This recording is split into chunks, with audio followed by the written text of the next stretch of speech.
Haleluya. Ndokwadzisai hama dzangu kumatima nenyika kwamunova muri. Ndinoti it's nice to be here. Zvakanaka kuva pano. It's nice to be here. Tinokudza Mwari, ndinokukwadzisai generali. Ndinokuonai. Ndinotanga kukudza Mwari wamasimba ose wekumusoro-soro. Jehovha Mwari waIsraeri. Iye wakwegura pamazuva ake. Ngakuzwe kubva zvino nekusingaperi. Ndinokudzawo Ishe wamadzishe, mambo wamadzimambo, Ishe wedu Kristu Jesu. Neropa rake takaponeswa. Nezita rake tinoponeswa. Nemweya Mutsvene waMwari akamumutsa kubva kuvakafa, achatimutsawo nesuwo kuzuva rekupedzisira. Ishe wedu ngakuzwe kubva zvino nekusingaperi. Amen. Ndinokudzawo Mweya Mutsvene waMwari, Mweya wazvokwadi, azati ari chipoko, azati ari Holy Ghost, azati ari mudzimu inoyera, azati ari Dhamreta kana Pio, azati ari Johani, asi ari mweya mutsvene waMwari waZokwadi. Mweya mutsvene waMwari ngaakudzwe kubva zvino nekusingapere-pere. Amen. Ndinokwanisa vakuru vakatanga nero rebasa vaprista vedu paJerusarema nana baba nokutedza zvigaro zvenyu kusvika kuona kubika nemauzana mimba yaMwari. Kuti amen.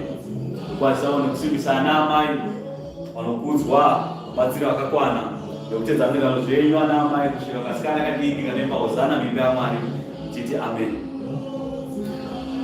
Hama neshamwari kumativi mana enyika pamunova muri vanotera shoko vanotera evhangeri nevangowanikwa vangosvika vapanapa vatungamirwa nemweya waMwari vakuerekana vangovhurawo ipapapa vakatanga kutoonawo ine laini unoti Mwari ngaave neni, mweya waMwari ngaapinde mamuri akubatsirei zvikuru sei mugonzwa shoko irori. Shoko riwane nzvimbo yekugara mamuri, kuti shoko irori rigare mamuri. Mwari unotaura achiti vakaropafadzwa vanonzwa shoko nokurichengeta. Naizvozvo shoko tinoriparidza kuti kurichengete. Haizati iri drama, haazati ari masikiti ana atiri kuita, haizati iri chano yokutsvaga nayo mari kuti vanhu vashaya mari vakutsvaga mari neevhangeri kwete. Pano ndepekuti shoko evhangeri yaMwari iparidzwe. Ane nzeve dzokunzwa onzwa, ochengeta shoko raMwari nekureva kwaMwari, ochengeta shoko evhangeri pakadzika-dzika pemwoyo wavo.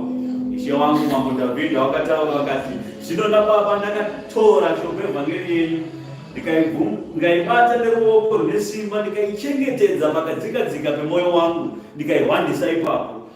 Naizvozvo mumwe nemumwe anofanira kunge aine kufunga kwakadaro uye aine tariro nezvakadaro, kuti shoko raMwari acharibatisisa orichengetedza pakadzika-dzika pemwoyo wake, orihwandisa ipapo. Nokuti tarira nyika zvairi kunoguma, Mwari achava achitsvaga shoko rake pakati pemumwe nemumwe. Chaachatsvaga ishoko rake pakati pemumwe nemumwe. Mabasa achatevera, asi chekutanga ishoko. Shoko ririmo here? Shoko kana pasina hapana kwachaenda. Asi kana shoko ririmo tozoona kuti aiwa shoko tariwana mukati memunhu, tawana shoko raMwari ririmo, asi gatishonai mabasa acho akaita neshoko racho riri maari. Mwari ochitsvaga zvino, ochimzvera. Iye Jehovha Mwari anonzvera munhu wese kusvika kuditso. Mwari angatisiya zvose. Naizvozvo Mwari akatipa mukana, newe mukana watipa uyu nokuti tikupadzire shoko evhangeri. Newe wapiwa mukana wekuti zvakare wekuti unzwewo shoko irori, unzwewo evhangeri iyoyi. Isu patinoriparidza nesuwo tinenge tichidya kudya kwemweya, tichange tichirichengetawo natokuparidzira iro. Nemiwo munenge muchidyawo kudya kwemweya, muchirichengetawo shoko iroro, muriisawo pakawanda penyu pemwoyo wenyu. Mumwe nemumwe nguva yake ichasvika nekuti mumwe nemumwe achabvunzwa mubvunzo wekuti shoko raMwari ungarizepi, uye shoko raMwari zvawakariwana wakaitei naro. Ndo mubvunzo miviri ichabvunzwa. Shoko raMwari wakariwana here? Obva wati hongu kana kwete. Zvawakariwana wakaitei naro? Zvawakarishaya wakazoitei nazvo? Shoko raMwari ndakariwana, asi ndakashaya zvokuita naro, ndakarichengetedza pakadzika-dzika pemwoyo wangu. Wakazoita sei? Ndabva ndagara hangu pamba nemudzimai wangu pamba, tikati tazharara ipapo. Ko iwewe zvawakashaya shoko raMwari wakarinzwa here? Woti handina kurinzwa. Wanzosanyete. Shoko raMwari richanaya pasi penyika semvura zhinji dzinonaya kumusoro kudenga. Shoko raMwari rinoparidzwa mativi mana ose enyika. Hapana munhu achataura kuti haana bvira amborinzwa. Navauki chaivo vakarinzwa, nen'anga chairo vakarinzwa. Iri shoko raMwari. Vamwe vakatoramba irori shoko raMwari. Vakati aiwa isu hativerenge iroro shoko raMwari, tine rinonzi mudzimu, anzi tsvimbo mutauro. Vakaramba shoko raMwari, vakati aiwa tinotaura nemweya direct. Vakaramba kutaura kweshoko evhangeri bhaibheri. Vakamhura Mwari mumashoko avo ekutaura kudaro. Ndaa shoko raMwari rakataura kuti handinani anomhura shoko nekuprofita kwebhuku iyi. Nhamo namatambudziko ese akanyorwa mubhuku iyi achiva pamusoro pake. Ndo pavanomhura shoko, omhura magwaro evayaya. Oti aiwa akauya navarume, akauya nevangezi. Saka shoko zvamakariwana imimi kuti Ishe Kristu Jesu akauya pano panyika akadzokera kudenga, makazviudzwa nemweya mutsvene waMwari here kana makazviudzwa mushoko raMwari bhaibheri? Obva tikazviudzwa nemweya mutsvene waMwari. Zvino kana mweya mutsvene waMwari wacho ari akakuudzai kuti Ishe akauya akaenda, kwaakadi kukuudzai nezvaakasiya akanyora mushoko rake iri.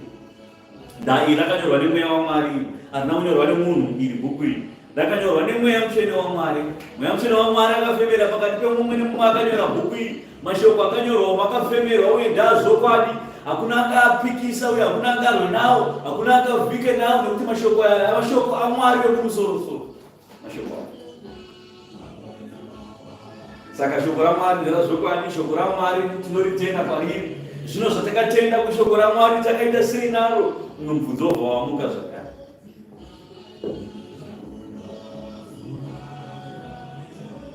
Ndatose tinoshuvira kushanda. Kana tashuvira kushanda, zvatakashanda takashandei? Ndomubvunzo ndakamubvunza kuti havakashanda. Ko zvavakashanda ndezvipi vakashandei? Vakawanda havadi kushandira pasina, vanoda kushandira nemubhadharo, vanzi apiwa pay kana kuti salary 9. Onzi mashanda dai. Andizvo zvamunoda. Hamudi kushanda? Havadi kushanda. Ende vaifundisa ngavaramisa kushanda. Ngavachengete mwana wavo, vashandire mhuri yavo, vashandire mwana wavo. Izvo ndizvo zvatakaona zvakakodzera, zvakafanira. Vachengete mwana wavo zvakanaka. Asi mukushanda imomo, takakubvunzai kuti zvamuri kushandira mwana wenyu makazowaneiko? Chii zvakabuda? Chengeta kuona nekukura kwemwana. Kuti mwana akazoita madrugs, akaita madrugs takabata amai vacho nababa vacho kuti ndima akatadza kurayira mwana. Handizvo? Ndizvo. Saka mwana akaita madrugs totakakusunga imimi. Takakusunga amai first, ndo vanoswera naye zuva rese vachimudzidzisa mwana kuti mwana zvakati hazviitwe, zvakati zvinoitwa. Totangira mumba imomo. Ndo problem, ndo unotangira problem. Saka uchiona panyika vana vese avo vanonzi pamakororo nezvose zvakaipa zvinotangira kunyika. Hazvingotanga munhu akura, zvinotangira mumba. Mumwe akazvarwa ari nherera akaitwa utsinye naSatani Diablos akaboka ari mudiki, akakura aine pfungwa dzakatodhakwa kare dzekuti ini ndiri ndega pano panyika hapana basa, hapana vanhu vane basa nini. Vamwe vakatongokura vakangodaro, vamwe vakatongozvarwa vaine utsinye, dziri mhodzi dzaSatani Diablos dzaakadyara pakati pavanhu kuti vanhu vakangozvarwa vaine utsinye. Saka uchiona vachikuitirai utsinye, kungava kumabasa, kungava kumhuri chaiko, nomuchikuitwa utsinye, munoroyiwa musina zvamaita. Ndiri kana matongoroyiwa kuti kana vatongoberekeswa, hanzi anongondibohwa. Ko waurera munhu chii wamuroera ayaita sei? Hanzi anondibohwa. Ndiyo mhinduro yake chete, hakuna imwe mhinduro. Saka iwo wakamaka ningi, wakamakirei? Hapana chaakamakira, hanzi anongondibohwa, ane kamutauriro kake. Saka uchinja here mutauriro? Mumwe nemumwe zvaakapiwa mutauro naMwari. Tochinja here mutauro? Vamwe vanotimakira maZimbabwe, munomaka paSouth Africa, munomakira kuti hanzi ndinotaura Shona. Vanoti mutaure Ndebele. Kana mataura Ndebele zvozoita sei? Kana mataura Ndebele zvozoita sei? Ndo pane mubvunzo. Mozoita sei nayo Ndebele yacho? Ko ivo ngavataure Shona? Ko vakataura Shona vanobve? Vemarudzi, opandukirana marudzi, opandukirana mamwe marudzi. Izvo ndo zvinoreva shoko. Tarira mazuva ekupedzisira marudzi achapandukirana. Mukoma achapandukira munin'ina, munin'ina achapandukira baba, baba achapandukira amai, imba ichapandukira pachayo. Naizvozvo vanhu vari kupandukirana saizvozvo. Hamuna matambudziko, zvizere panyika, kusawirirana kuzere pavanhu. Zvino pane vafudzi vanofanira kufudza hama idzi kuti dzitendeuke. Tinofanira kufudza vadiki ava kuti vakure vakanaka, vakure vachiziva Mwari vachisvikana. Tinovaparidzira vapera, tichikuparidzirai mukereke, kuti kereke tendeukai uchiye kudenga hunoswedera. Kururama kuri muna Kristu, kururama kuri muna Mwari. Munofanira kuti mururame kuti musvike pakubwinya kwaMwari. Nokuti ndava makaponeswa, muri kunze kwemurayiro, zvamuri kunze kwemurayiro, murayiro wakauya kuzokusimbisai. Kristu akauya kuzosimbisa nemurayiro iwoyo kuti muende kutenda. Kana muchinge matenda kuna iye akatifira, tichange tichipa kuchipiwa upenyu husingaperi muna Kristu Jesu akatifira. Zvino vamwe havatotende kuna akatifira, vanotenda kuna Pio naDhambureta naDhinatio naAndrea nababa Johani. Ndokwavanotoenda kwazviri.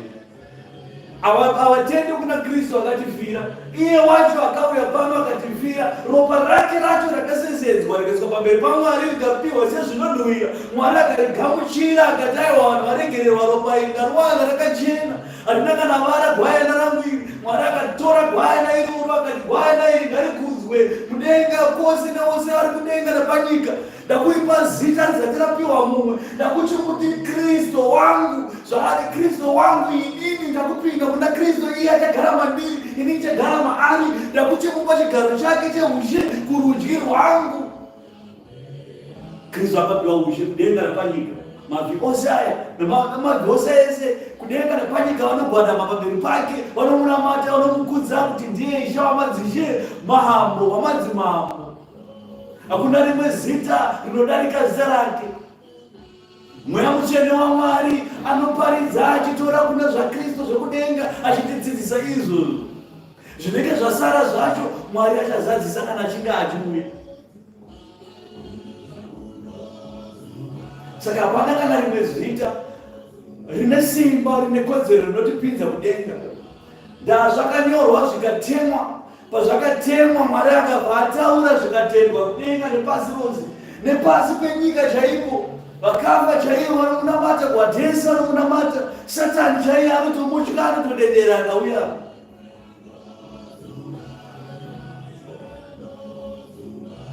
Ishe wangu anotaura, achitaura kuna Mateo kwekupedzisira Jesu mugomo reGetsemani.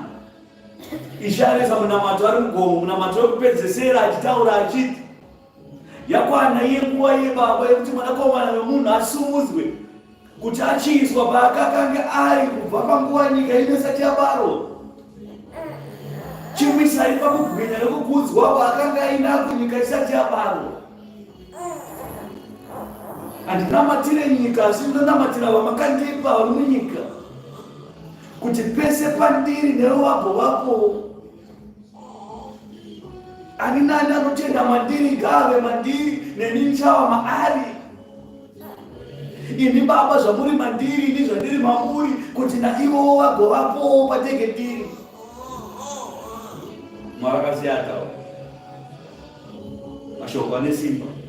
Mashoko atinofana kubatisisa savafudzi vanofudza makwai aya. Makwai aya, makwai aMwari ari munyika. Mamwe makwai aMwari, mamwe ari muchechi. Mamwe makwai aMwari, mamwe asiri ari kunze kwechechi, ari mamwe machechi. Makwai aMwari ese wado. Pano paJerusarema tinoparidza zvechechi. Takutaura zvechechi yaMwari, ataura zvezita rekuti Jerusarema kwete. Chechi yaMwari takutaura zvevose vanopfugama pamberi paMwari vachiti Jesu Kristu ngaakudzwe kubva zvino nekusingaperi. Saka kuchiona tichikuparidzirai nekwenyu, tichikutsuurai nekwenyu. Tine vafudzi vakatonga kufudza makwai aya. Kana muchitadza kumafudza kwenyu, tinovafudzira pano. Anenge ane nzeve dzokunzwa achanzwa, anenge asina kunzwa nhasi mangwana achanzwa. Mweya waMwari achamutuma pano kuti muklinga panapo munzwa mufundisi achiparidza. Tobva tavhanzwa ndikunzwisa achiparidza achiti hakuna rimwe zita rine simba kudarika zita rekuti Kristu Jesu. Hakuna mumwe munhu unganamatwa pasi pezuva nemudenga kunze kwaine Kristu Jesu. Hakuna unoenda kuna Baba asi anoenda kuna kwandiri inini, Kristu Jesu.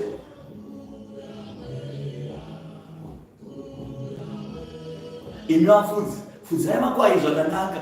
Paridzai shoko evhangeri yazvokwadi iri remuromo mutukwi.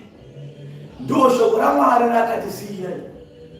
Haana kutisiyira hakata, haana kutisiyira mapanga zvekuko zvavanoshandisa zvemapanga nezvimachira zveredhe. Haana kutisiyira zvose izvozvo. Haana kutisiyira kana mbiya, haana kutisiyira zvose izvozvo, kana matombo chaiwo haana kutisiyira. Mvura chete nokutenda chete. Iyo mvura yacho tinokupai mvura nenhau yekutenda.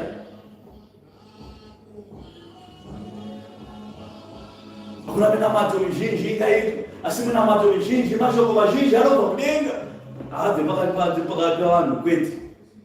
Mashoko makuru, mashoko mazhinji ane upenyu anobva kudenga. Mwari akataiwa kwete, tandiraenda kuenda kundokumbirirai kuna Baba vangu munyaradzi. Mweya Mutsvene waMwari achauya kwamuri. Kana auya kwamuri achakudzidzisai zvose zvinofanira kuti zviitwe, zvinenge zvasara zvacho ndichakudzidzisai kana ndichinge ndichiuya. Mweya Mutsvene kwete mudzimu unoera.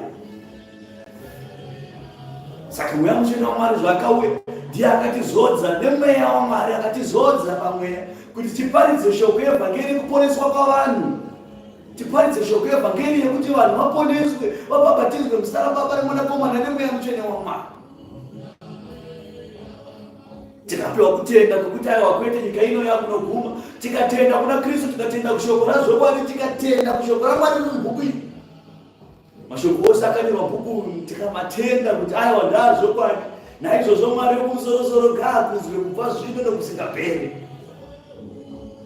Nero shoko tinoponeswa, nero shoko rinotichengetedza, tinokura pamweya, nenyama dzedu chaidzo dzinochengetedzwa. Mambo wangu Dhavhidhi akataura kuti Ishe, zvamakaendisa paruoko rwenyu rwerudyi, nenyama yangu ichatengedzwa. Vakristu ngavachengetedzwe, makwai aMwari ngavachengetedzwe. Imi vafudzi munofudza, panoda kutaura zvavafudzi. Vafudzi vanosiyana-siyana, asi vanotangira kuvakuru vekereke, kubva kuvaprista, kuvafundisi, kuvabhishopu, vese vachidzika nezvigaro zvavo nemitumbo yavo yakazvipa neyakapihwa iyoyo. Mitumbo yavo yose navaprofiti chaivo tinovaisa maboka ravafudzi, nokuti chaizvozvo ndo ziso rekereke. Zvarive ziso rekereke kana raakuita basa, ngariite basa richifudza makwai, kwete kugodora makwai, kwete kuuraya mweya yakaneta kare.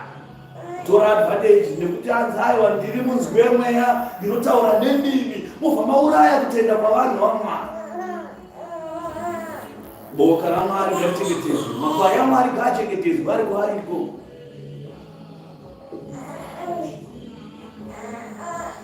Hazvinei pano hatisi tose, asi pamweya tiri vamwe. Panyama ndipo patakapatsanurana, vamwe vakaenda kukereke yavo vakaitumidza zita, vamwe vakaenda kukereke yavo vakaitumidza zita, asi pamweya tiri vamwe. Ndaishanda kuya achiti ndiniri ndayakuzoponesa vaGiriki, ndayakuzoponesa vaAnglikani, ndayakuzoponesa maZayodha, ndayakuzoponesa vana vakaJohani Masuwe, ndayakuzoponesa ini vana vakaChiwenga, ndayakuzoponesa vana vakaJerusarema. Kwete, takapiwa simba kudenga nepanyika yose tiparidze shoko evhangeri yazvokwadi kuti makwai atendeuke, tifudze makwai aMwari ave temberi yaMwari atendeuke. Saka tichikuudzai kuti ikoko kwamuri, tendeukai muri kwamuri ikoko, ruramai muri kwamuri ikoko. Anoda kubata nesu akasununguka kubata nesu, saka tisingamaningidze munhu kubata munhu kwiyo, kuti munhu ngaatotendeuka chete. Kurombera kereke yaMwari tinoromba tizare panapa, nokuti dzakaromba kuti tidzi tinoita basa. Kwete, basa rine muridzi, muridzi wacho ndiwe wekumusoro kudenga. Iye muridzi ndiye anotifambisa panzira dzose, ndiye anotiratidza zvose zvenhasi nezvamangwana, nekutenda kwatinako. Iye muridzi ndiye anotidzivisa zvose. Nhasi vatove tiri vairi nhasi, asi pamweya tiri takawanda. Ishe anotaura achiti, vavhure meso vaone kuti hondo dzekudenga dzizhinji sei dzavainadzo panguva ino. Ndianiko ihondo dzaramambo Ahabhi? Munhu asina kutenda aona masoja achiuya akati, Ishe wangu panapa tinoparara. Akati, kwete, inokuparara seiko kana Jehovha ainewe? Jehovha muvhure maziso aonewo. Anzi akavhurwa maziso panguva iyo, akaona denga rakasvibira nehondo dzekudenga.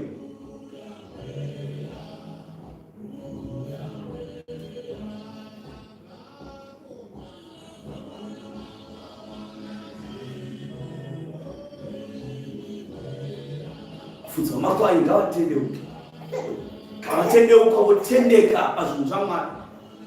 Kutendeka chaiko pasirivhera yechechi chaiyo, vanhu vanofanira kutendeka ipapo pakutanga. Sati aenda kune zvakawanda, sirivhera chaiyo yekereke, vanhu vanofanira kutendeka pairi. Tabva ipapo toenda kuminamato chaiyo, vanhu vachinamatirwa munamatiro avo ari vachiitiwo, oitirwa munamato yevanhu vakatendeka, kwete kuitirwa munamato yerima. Vanhu vachiitirwa munamato yemadokero, vachiita munamato waMwari. Zvinotangira kuvakuru, zvichitangira kuvaprofiti ivavo. Tendeukai vaprofiti, tendeukai vakuru, tsiurai vanhu vanoda kutsiurwa. musatye kana ani kana kutsiura basa raMwari. Ndakana vanhu vachiuraya basa raMwari vachiita zvisizvo pabasa raMwari vachiita minamati yemadokero vamise basa moza kaurume izvamakuita hatizvizivi. Ukaona kutya kuti hanzi ndinokuturwa votoziva kuti uri pan'anga.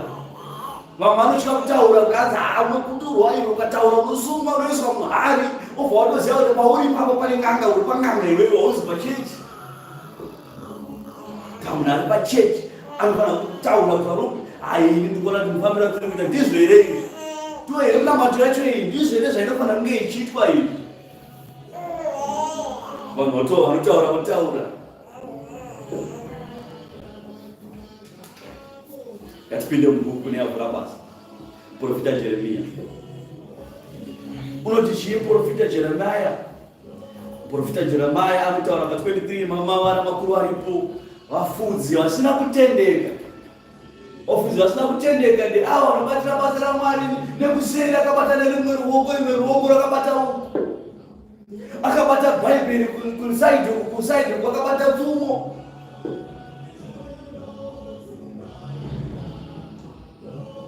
Akutaura zvachingomutaura kunoku akabata hari. Vamwe vacho vakatoromba chaizvo vanenge vaine gona ng'ombe pasi peduku. Vamwe vakaromba chiprofiti chaizvo kuti kuti tiite basa rikatitoromba tiprofiti chaizvo tisadze vanhu panapa chaizvo vakandorombera izvozvo. Iko kwakuzati kuri kufudza ivo havazati vari vafudzi vakatendeka. Ndakuenda kudenga kune kuti hanzi wakaita mabasa mazhinji pano panyika. Kana takutaura zvekudenga varume hatichataura zvekuti hanzi wakaita mabasa mazhinji wakamutsa vanhu vakafa. Ishani akataura kuti kana suo rangu ravharwa vachauya vachigobhodza vachiita noise vachitiisha kutiziye here isusu tisu vai taifamba nemi takamutsa vakafa. Yenzi Shongwe akataura akati zvavadzika vose kubva kwandiri ndovati endai munoita kwamaita mabasa enyu.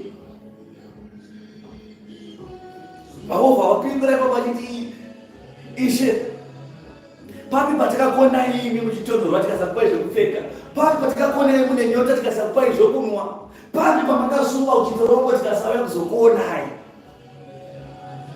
Avo vafudzi vasina kutendeka ndo vaitaurwa ipapa.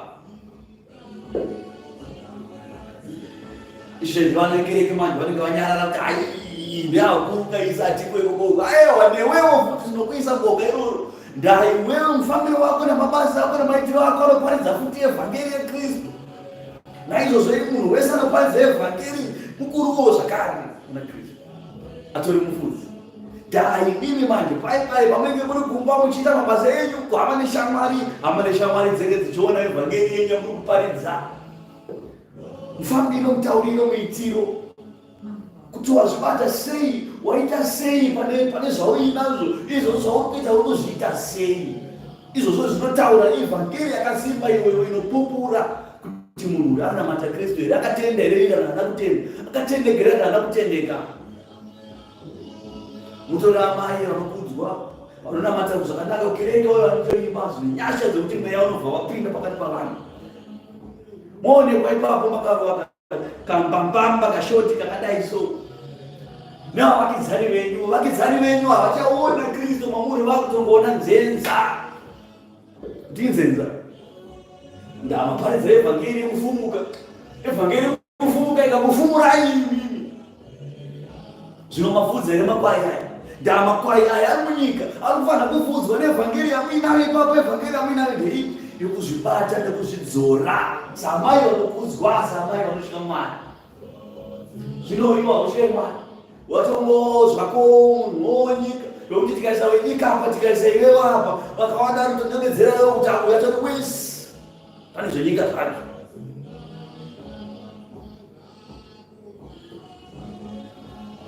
Baba vanokudzwa havasati ari mukuru mukereke, havasati ari muprofita, asi ndi baba vakuru vanotokudzwa kuti baba kana atopinda mumba mavo vanonzi baba. Zvavari baba vavo vavanzapo vava zviri kubasa, vane mazheta avaita kubasa, vane zveutsotsi zvavaita kubasa zvavanogara vachiita. asawazika munzi baba vanopfeka gemenzi, baba vanozobuda every Sunday vachienda kuchechi kunamata Mwari, vachida kunamata Mwari. Zvipiko evhangeri yaMwari yobva yashorwa. Ndawaparidza iwewe evhangeri yakafa pakati penyika. Makwai ari munyika akaona evhangeri yawaparidza yakafa. Makwai iwayo acharasika. Makwai iwayo haachada kutenda kwaanga achifanira kunge ainako. Haachada kutendeukira kwenyu, haachada kutendeukira kuna Mwari, nekuti ndavaona evhangeri yawaparidza iwewe kuti hai kwete kuna Mwari akadai. Saka iwe uri mufudzi upi? Uri mufudzi asina kutendeka wanoparidza pano.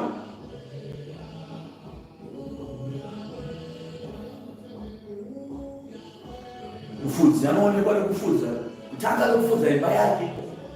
Imba yake ngaifudzwe. Dzimai ngaende kukereke anonamata Mwari.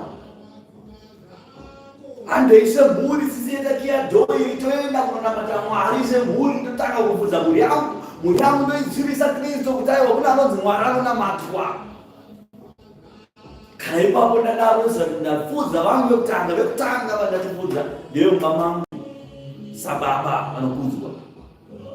Imba yako ndeyekutanga kufudza. Tanga waifudza, enda nayo iyo kuZioni. Veri munyika vachizoona vanoonayo wakababa vakarongeka, baba vakafudza mhuri yavo iri kufudzwa iri kuenda kuZioni kuna baba. Saka zvakafanira kuti nesuwo timbozamawo kufudzwawo timboenda kwavari kuenda. Munenge matoparidza shoko ipapo, munenge matoparidza ipapo, matonamata Mwari. Namata Mwari hakuzi kufugama. Namata Mwari hakuzi kukwira makomo nekutsanya nekuita sei. Mabasa akanaka anoratidzwa kubwinya kwaMwari muri kuanamata. Munhu akapumbura nemuromo wake achiti aiwa kane zvandaona panapa Mwari ngaakudzwe. Ubva watoziva kuti mashoko iwayo atemwa kudenga atendwa panamata paMwari apa. Mwoyo muchena chaiwo, mwoyo muchena. Waona munhu akutambura umubatsira, watonamata. Mujudha nemuSamaria vakati vaona muSamaria akarara murodhi, muSamaria atorohwa nematsotsi apondwa, akamutora akaenda naye akamugadzira mavanga ose kusvika munhu apora. Ipapo Mwari akataura akati munhu anamata, munhu atopedza kunamata asati atsanya, asati apfugama, anamata. Ndo nhau iripo.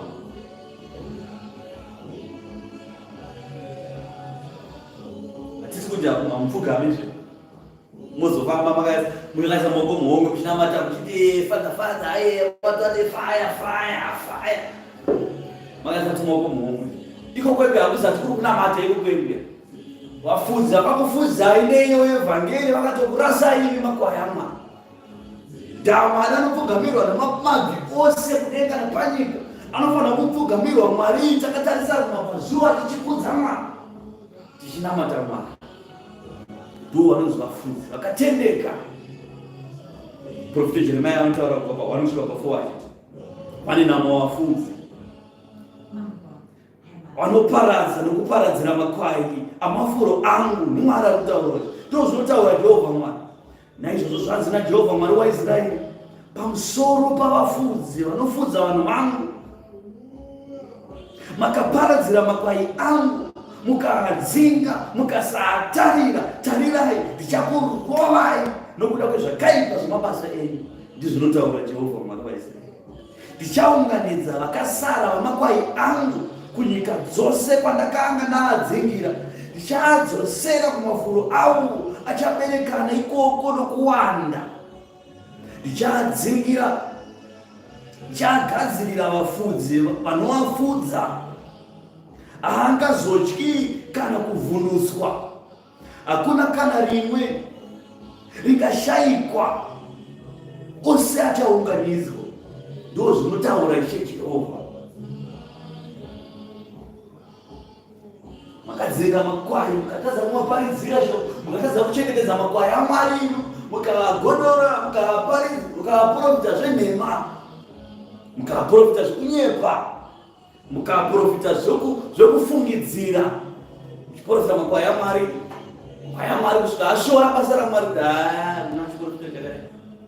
Makaitira munamato emadokero ekuti munhu ari pamunamato zvinhu zvotodza wese. niMwari upire. Hakuna Mwari akadai.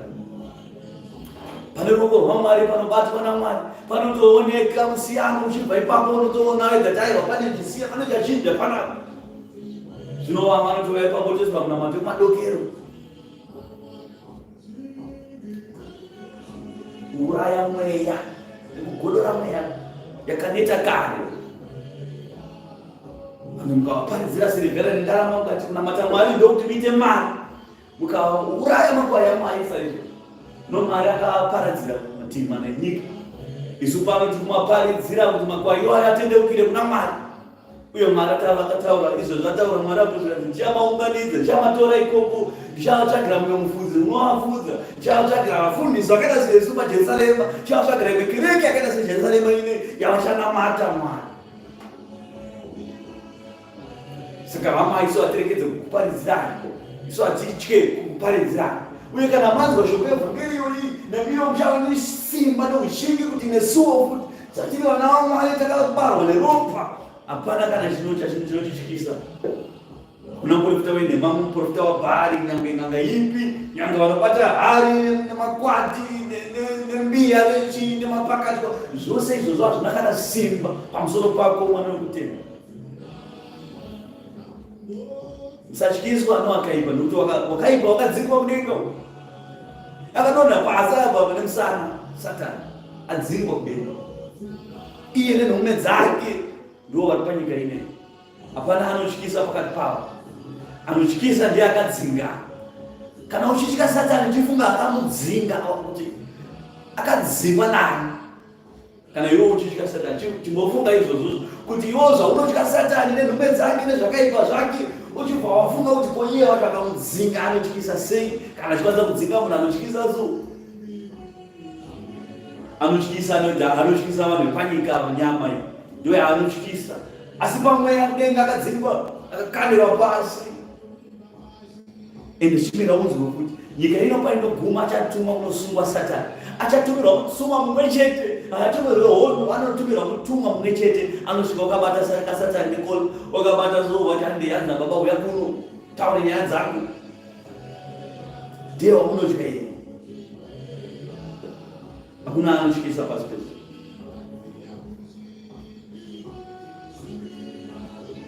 Tinoshandura magwaro edu tienda kunovhara navaroma. Roma 3 mavara makuru aripo pa9 mukati. Vanhu vose vane zvivi asi vanoruramiswa muna Kristu Jesu. Munhu wese ane zvivi zvaari nazvo nezvaakaita nezvaakaregererwa, Mwari anogara achiregerera vanhu zvivi zvavo. Imi vafudzi makatadzira Mwari, mufanira kunge muchireurura pamberi paMwari kuti Mwari takarasa makwai enyu, takaprofita nhema, tikavaudza nhema, tikavadyira mari dzavo nhema, tikaita saAnaniasi naSafira tikadya mari dzevanhu. Mufanira kureurura izvozvo. Takaromba Mwari, tikarombera basa renyu, takabata zvakaipa nebasa renyu riri, Mwari tiregererei. Tine misoro yemagora atinoprofita nayo, iyi rapa iyi, Mwari tiregererei. Mwari anokuregererai ikoko kwamuri. Takatora vakadzi vevanhu kereke tikavaita vedu, munofanira kureurura varume kwamuri ikoko. Makatadzira Mwari, mana zvivi izvi zviripo pakuregererwa, asi zvivi hazviitwe negoni. Ani anoedza negoni uchasangana neshamhu inorava chaira Mwari. Vanhu tendeukai muri kwamuri ikoko. Vakatouraya mabhishopu chaivo, vachiurayira mukadzi wake, vaida kutora mukadzi wake vakauraya bhishopu. Ndanza bhishopu ngani vaona mukadzi wake kuti bhishopu ari gona kuchengeta mukadzi uyu, nyasha dzaMwari dziri pamusoro pake, mukadzi ari kutsvukira zvakanaka. Vakati achiva mukadzi wabhishopu, vakatora mishonga vakauraya bhishopu, vakakutura bhishopu pachechi ipapo. Vamwe vakaurayana nenyaya yezvigaro, ndiri mukuru. Mwakati aiwa ndiri mukuru, ndinakatanga kuzodzwa, ndini ndakatanga kugadzwa namufundisi, ndinakatanga kugadzwa namuprofita, ndinakatanga kugadzwa nabhishopu. Vakaurayana panhau idzodzo dzekuda ukuru. Makatadzira Mwari warume. Mufanira kuti mureurure pamberi paMwari, mudzoke kuna Mwari. Mukaramba muchiita kuita kwenyu muchava vaedheni nokusingaperi. shoko raMwari riri pachena. Mwari andati vanhu vatendeuke kwaari, vanhu vabve pakutadza varuramiswe neuyo wavanotenda munaye Kristu Jesu. Havaruramiswe naPiyo naDhambreta, havaruramiswe naGnacio kana naAndrea, kwete, vanoruramiswa muna Kristu Jesu. Nainhamba inobva yati zvino tonimiko? Tinovapfuura here vanhu ava vatadzi kutadza? Isu zvakakuparidzirai pano, isusu tinovapfuura here vanhu ava kururama? Tonimiko navo vatadzi ava vakadai so? Tinovapfuura here isusu pakutadza kwavo? Kwete napadumbu, nokuti tambopa vose mhosva, vose tavapa mhosva vafudzi ava. Tikati vane mhosva vanhu ava vose, vaJudha, vaGiriki, vana vekuZimbabwe vose, tikati ava vanhu ava vane mhosva yekutadzira Mwari nezvakati nezvakati nezvakati, zvanaPiyo naDhambreta naGnacio, nekubata mishonga, vamwe vakakutura mabhishopu chaiwo. Vanhu ava vane mhosva vanhu. Tichiti vose vakasungwa nezvivi, zvivi zvakavasunga sengetani. Havasi kuda kureurura kuti vasunungurwe pazvivi zvavainazvo. Sezvo zvakanyorwa zvichiti hakuna wakarurama, kunyange nemumwe. Hakuna unonzwisisa, hakuna kana unotsvaka Mwari pakati pavo vanhu ava. Vakatsauka vose, vakava vanhu vasina maturo. Hakuna unoita zvakanaka kunyange kune mumwe pamwe chete. Huro dzavo idzi, huro hwakashama kudai. Vakanyengera nendimi dzavo. Uturu hwenyoka huru huri mumuromo yavo, vanoparidza poison, vanokutaurirai poison, vanokuporofitirai zvakafa, poison dzega dzega, hapana kana chakanaka pakati pavanhu. Tsoka dzavo dzinokurumidza kuteura ropa, kuparadza nenhamo zviri munzira dzavo. Nzira yorugare havana kuiziva, kutya Mwari hakupo pamberi pavo. Vanoita mabiro aJojina, zvavada kuita vanoita vasina matyira. Vakati vakutura munhu anokuturwa ipapo ipapo, vakati vakusunga munhu upenyu, munhu anokuringirwa kumbiya ipapo.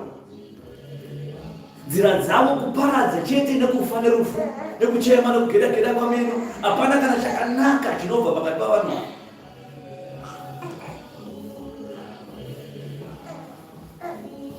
N'anga dzakupfekawo magemenzi, zvenge zvakapfeka magemenzi, vachiita munamato yaMwari, vachiita munamato yakafa yepadokero. Nzira yorugare havana kutomboiziva. Kutya Mwari hakupo kwavari vanhu. Zvino tinoziva kuti zvose zvinorehwa nemurayiro unozviitira kuna vose vari pasi pemurayiro. Murayiro waMwari, zvatakapiwa murayiro,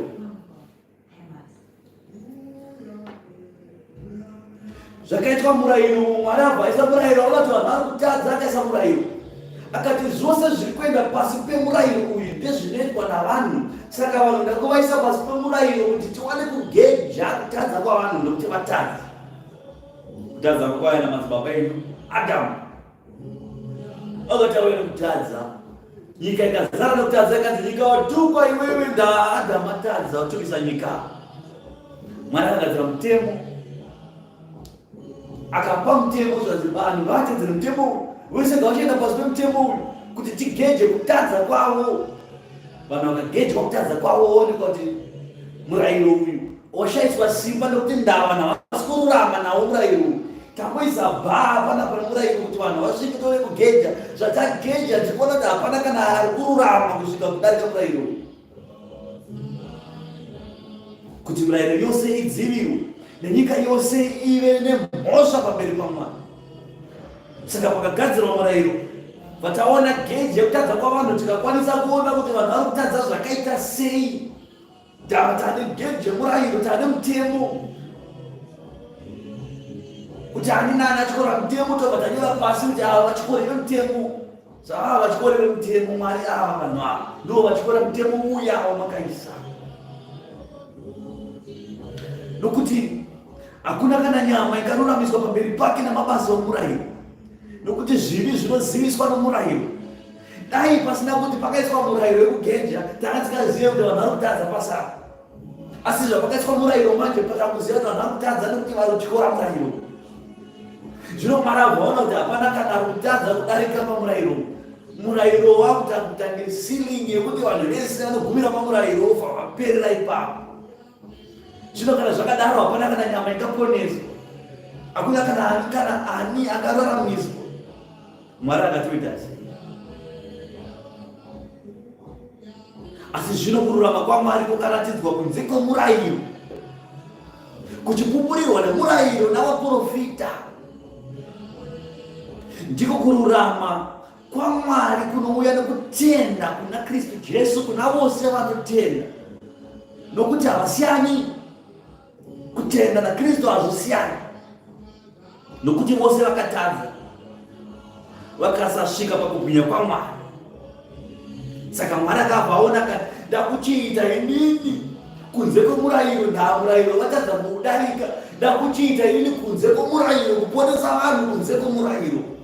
Vakaunza kutenda kuri kunze kwemurayiro. Murayiro uri papa, kunze kwemurayiro wakaiswa kutenda. Zvikanzai murayiro hatsi kuzodzima, murayiro chausiya uri papo, asi chichaisa kutenda kuti adame kutenda, murayiro uchaenda pasi pake. Saka Ishe akauya akati mukuru kuna Mozisi, uri panapa, handina kuuya kuzodzima murayiro inini, asi ndakauya kuzousimbisa.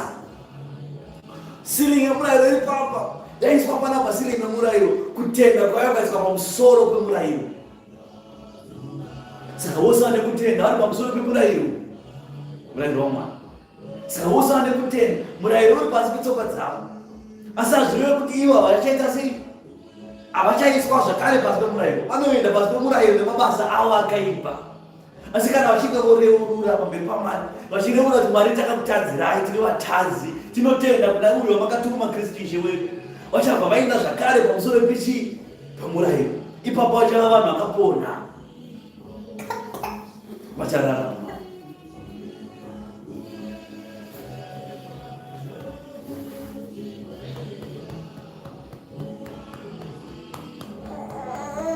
Saka mudhumeni ndinoti pabva 20, nokuti vose vakatadza vakasasvika pakubwinya kwaMwari, vanongoruramiswa nenyasha dzake nekudzikinura kuri muna Kristu, iye wakagadzwa naMwari. Akagadzwa nani? Akagadzwa naMwari. Haana kuzvigadza, akazi ndamukadagadzwa. Akagadzwa naMwari kuti ave muyananiso nekutenda muropa rake, kuti kururama kwake kuratidzwe, nokuti zvivi zvakaitwa kare zvakaregerwa. Mwari achivaitira mwoyo murefu kuti kururama kwake kuratidzwe nenguva ino, kuti arurame iye amene, uye aruramise uyo unotenda kuna iye Jesu. Zvino kuzvikudza kuri piko? Kuzvikudza kuri kupi? Kana munhu asingatoreurura kuzvikudza ikoko ndo zviri kutaurwa nebhuku zvikanzisaka kuzvikudza kuri kupi? Imi akuru munoita mabasa ezvakaipa, imi afundisi munoita mabasa ezvakaipa, musingareurure pamberi paMwari, muchingoita zvakaipa chete, makanoromba, mukanotora mishonga inobhuye makora kuti muparidze nayo, kuti muprofite nayo, mukanobata mishonga kukanga, mukanoromba ukokwanise kuti kafera. Mobva paramba kureurura kuti kana ndingareurure, ndiri munhu mukuru sitereki, ndingareurure sei? Kuzvikudza kuri kupi?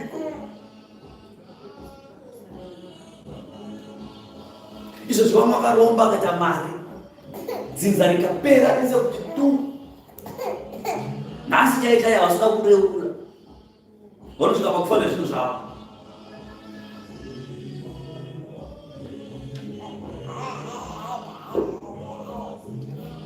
kuita zvikomba chaizvo ina namai, zvikomba maboyfriend zvamuinazvo, kutadza kureurura nhau idzodzo kuzvikudza futi ikoko. Munhu akarongwa nemunhu aita chikomba makafanana mese. Mese muri pasi pemurayiro matadza muri vatadzi. Maramba kuti kureurura. Kuzvikudza kuri kupiko? Munokwana kupi kuzvikudza? Kuzvikudza mavara ezvakaipa, mavara asati andiyamboziva kuzvikudza ikoko. Ukaona akandireurura, ukaona kuenda kukereke kusingareururwe mese ikoko munozvikudza mune mweya wasatani kuzvikudza. Kunyanya macheche magogo. Cheche magogo ayana papa akureururwe. Unogana anoenda kunanzi kuenda kuhealing, deliverance. Hakuna kana evangeli inoparidzwa yokutendeuka kwavanhu vekureurura zvinhu. Iye Mwari anotaura ega pachiti kuzvikudza munozwana kupiko nawe kuzvikudza. Tese tiri vatadzi. Ndiani kwasina kutadza? Tese takatadza tikareurura. Vanoreurura ndo vanoponeswa. Vanenge vaine kutenda, asi kana ukasareurura kuzvikudza zvinova kuti hausi kutenda kune uyu akatumwa. Saka nauyu unofanira kuti vanhu varuramiswe pamberi paMwari, vasvike pakubwinya kwaMwari. Ndo zvakaiswa Kristu pamusoro pemurayiro, kuti murayiro wakaiswa apa, ukamedzwa wakaiswa apa. Kristu akauya nekutenda akagariswa pamusoro pemurayiro. Iwo vatandireurura. Saka uzvirwa kuti uri pasi pemurayiro. Kristu akwanise kukuponesa uri pasi pemurayiro. Vose vari pasi pemurayiro akwanise kuponeswa naKristu. Nokuti Kristu akaenda kutenda ari pamusoro pemurayiro, ishe wekutenda akauya. Mukuru kuna Mozisi ari pano. Mukuru weSabata ari pano. Sabata racho ndiye. Isitiri masabata atireurure. Isitiri masabata atite zvemweya. Ishe ari ishe wemweya. Denga kune vemweya, kuitwa zvemweya, Mwari ndimweya, Kristu ndimweya. Kune tafura dzemweya, kune shoko remweya, kune zvose zvemweya. Imo vatatiite zvemweya. Kuzvikudza munokwana kupiko. Atireurure. No, aiswera atireurure tongoti vanhu namatai. Paya patongoti namatai. Pananga toreurura munamati mumakuzati kuri kureurura ikoko. Kuzvikudza. Vanoreurura ukaona uchireurura uchisirira. Dai. Inanzwikwe nevanhu. Kana uchiri kureurura uchiri kufunga kuti vanhu. Ukaona uchireurura uchiri kufunga kuti kune vanhu vanozoti hausati watanga kuzvikudza pamberi paMwari. Ndopaunoona wakwira gomo usina kureurura, unopedza 1 week urimo, hapana kana mhinduro inouya, uchiburuka gomo basi matsotsi kudamo. Tuka Mwari futi. Ndauri wega. Waenda wega kugomo. Ukazvikudza uri ikoko, Mwari akakusiya akati musiye akadaro toendera kusvika kuno. Ukadedzera wiki rese ikoko uchizvinyima zvokudya Mwari achiti musiyei tione. Namato yako ikapakwa ikaiswa pasaidi ikadzikwa. Ichengeta yakati muona kuti ari serious. Unopedza 7 days wakatsanya. Panana mhinduro yaunoona. Kana hope hauzwani. Muprofita kuti baba vangu vakabata 7 days kugomo. Ndaona kataitai kemoto kechiedza. Kanaona kare kure. Amusati matanga bamba. Ya, upedza 7 days wakatsanya usina mvura kana kumwa kana kudya. Unozvikudza. Musazvikudze pamberi paMwari. Kunonzi kunamata Mwari chekutanga kuzvininipisa. Kuzvininipisa pamberi paMwari uzvikupisa kuti Mwari ndiri mwana wenyu, ndiri mutadzi, ndakatadza. Obva wareura zvawakatadzira Mwari. Obva wakumbira Mwari dana gomo. Tukazokurukura ikoko tisangane ikoko. Ufamba naMwari. Usvika ikoko moreurura kana muri wamamwinga moreurura kuti arume sakapinda gomo ngatireure izvo tikatadzira Mwari tisare panapa. Ipapo ndinoona kuti makaronga 3 days. Zuva rekutanga chete munamato wapindura. Makuudzwa nemweya kuti arume masunungurwa. Pedzisai henyu namato yenyu asi namato yasvika yanzwikwa. Hapana munhu akakwire gomo paJerusarema akangokwira chete nje odzoka namatambudziko ake. Kwete pano paJerusarema hatinamata Mwari wemhando iyoyo. Pano paJerusarema vakawanda vakakwira nawo makomo. vakapindurwa tiri mumakomo. Mwari akapindura ndikataura kuti masunungurwa varume asi pedzisai munamato yenyu. Vamwe vakarasika zvavo nemaropafadzo. Ndava zhinji vanhu vanozvikudza. Kuzvikudza kwavanhu ndevekuti vanonamata Mwari achiti Mwari tipewo zvokushandira mabasa edu emaoko. Mwari varopafadza nemabasa emaoko vakazvikudza varopafadzwa kuti achauya iko kuitai nyenga zvezve. Havachanamata Mwari, havachada zvaMwari. Ndavani kasirivhera nendarama ubva vati havachanamata Mwari. Vakuzvikudza kuti namate Mwari. Zvino Mwari anonzvera mwoyo neizvo. Mwari hakunyimi kuti anzi hatikupai sirivhera nekuti mucharasika. Kwete anokupai sirivhera rendarama nekuti ndeyake. Obva akupai kuti murasike mega. Musazoti takatadza kunamata Mwari nekuti takatira varombo. Mwari obva atayo kana kakuropafadzai makazoita sei nazvo. Mubvunzo obva wabvunzwa. Vakawanda varopafadzwa naMwari. Pano paJerusarema, varopafadzwa naMwari vakawanda. Mabhizimusi avo akakura, vakapana mabasa makuru. Vadaro kuzvikudza kwavainako kuya kwabuda pachena. Ukaona vanhu vachiri serious nekunamata so vanenge vasati vaibata sirivhera nendarama. Vanenge vachiri kurarama kanga upenyu kangeika asi vakangoibata chete. Mavara asatani ari mavara kuzvikudza. Ukaona Mwari achitaka kuropafadza uramba uchinamata, iwewe zita rako rakanyorwa mubhuku yeupenyu kumusoro kudema. Asi ukaona munhu wekuti waropafadzwa naMwari, wanamata Mwari, waropafadzwa, warekedza kunamata, uri mberi nekusingaperi. Nhume yaSatani yazova. Ndimhanya ndevhara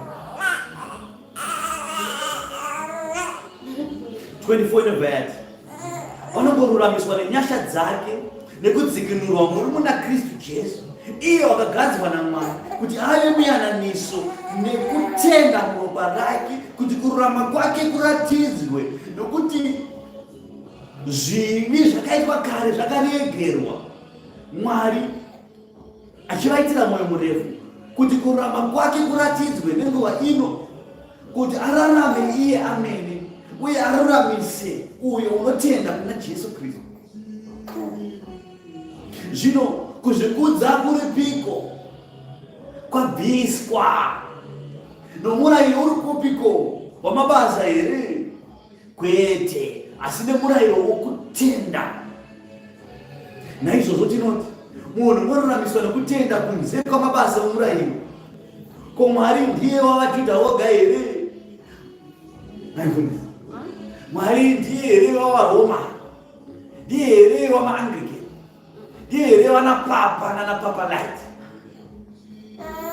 Mwari vanhu vese navahedheni vanhu vane vanhu vaMwari. Ko Mwari ndiye wavaJudha voga here? Haasi wavahedheniwo here? Hongu navahedheniwo. Mwari zvaari mumwe chete ucharuramisa vakadzingiswa pamusoro pokutenda navasina kudzingiswa nokutenda. Zvichirevechii? Vanhu vanodzingiswa nokutenda kuna Kristu vonzi vakadzingiswa pamweya vanhu ava. Kwete vanhu vasati vanzwa Kristu, vasati vatenda rushoko irorero, vasati vadzingiswa kuna Kristu. Vanhu vese ava vanhu vaMwari. Shoko raMwari asati rasvika kwavari chete rikasvika, vanhu ava vachadzingiswawo kuna Kristu. Ochiwa vanhu vaMwari. Zvino tinokonesa murayiro nokutenda here? Murayiro zvatakaisa murayiro wako, tikaisa kutenda pamusoro pemurayiro wako. Saka isusu tikatenda murayiro uyo kutenda komurayiro wakudhara kwemutemo toita sei nawo? Torasa mbiri hadzi neshoko? Kwete, tinotosimbisa murayiro wokutanga nokutenda kwedu. Saka zvichinzi murayiro wokutenda. Ndakutenda kwakagadzirwa pamusoro pemurayiro, asi murayiro wakasimbiswa nezvakaiswa pamusoro. Saka kutenda kwomurayiro kuchatiponesa. Imi vanzwe shoko, vanzwa shoko garigare pakati mwoyo yenyu. Kururamiswa kwaMwari ngakuye kwamuri. Ivai vanhu vakarurama. vaya vanozvisaba zipe murayiro. Vakomana vesabata vaya tiri masabata muri papa pamurayiro. Masabata ese yose vatadzi vose vana papa light Pentecosti ana madzibaba ayo masowe mapanga nezvimani hari zvenyu izvozvo nemapakati kwaenyu nemishonga yenyu yese zvose izvozvo zviri pasi pemurayiro. Pano tinokuparidzirai tichikudzai izvo zviri pamusoro pemurayiro waKristu Jesu nokutenda kuna Kristu kuri pamusoro pemurayiro. Zvino imi zvamuri pasi pemurayiro munofanira kuti mubve mureurure zvivi zvenyu izvi kuti mupindewo pamusoro pemurayiro, kuti kutenda kwenyu kusimbiswe kuri kuve kutenda kwemurayiro wokutenda kuri muna Kristu. Mazuva achatanga akawanda asi mashoma. Saka ndakurandidzai nemufananidzo wekuti murayiro uyu ndezviso zviri pasi apa ndizvo zvemurayiro namabasa ezvose zvakafa zviri pasi pemurayiro pano zvevanhu vasina kuwanikwa vachiponeswa. Vanodana kunana Piro naTambureta naGinasio anasekuru kagumi nanambuya neanda akasikana vanoita zvemishonga zvamashavi zvose zviri pasi apa pasi pemurayiro. Zvazviri pasi pemurayiro zvinotokuudzai zvaKristu ari pamusoro pemurayiro kuti ani nani anotenda paari achagara pamusoro pemurayiro achasimbisa murayiro uyu asi achaponeswa pazuva rekupedzisira. Aiwa nenzeredzero kunzwa ngaanzwe zvino vamwe yapakereke anzwa rekutanga nerekupedzisira Mwari ngaave naye. Chengetedzai shoko raMwari panguva dzose, nyengeterai panguva dzose. Svikai pakururama kuti musvike pakubwinya kwaMwari kwakafanira, nokuti ikoko ndokunonzi kunamata. Itai mabasa akanaka kuhama dzenyu neshamwari. Vafudzi vakanaka vanotangira kuoneka mumba. Ana baba fudzai mhuri dzenyu, tangirai kufudza mumba nenyimo. Imana mai zvibatei nekuzvidzora. Itai sevakadzi vanosvika Mwari vanonamata Mwari. Evhangeri anoparidza samafudzi vafudzi kwamuri ikoko inotangira kwamuri mupfekero, mutauriro, muitiro namabasa ezvamunoita. Ndopanotanga kuziva vanhu vanonamata vafudza vari kuparidza evhangeri. Munhu wese muparidzi evhangeri, munhu wese mufudzi. Dhawa unoudza zvakaipa iyeye watomuparidza evhangeri zvakafa. Asi unoudza zvaMwari kuti nai amai nhau dzemakuhwa pano aina handite. Ndinongoimba mahosana chete daitanamata Mwari kugamai tinamate muri kwamuri ikoko. Watoparidza shoko evhangeri yaMwari yokudenga watoti gloria.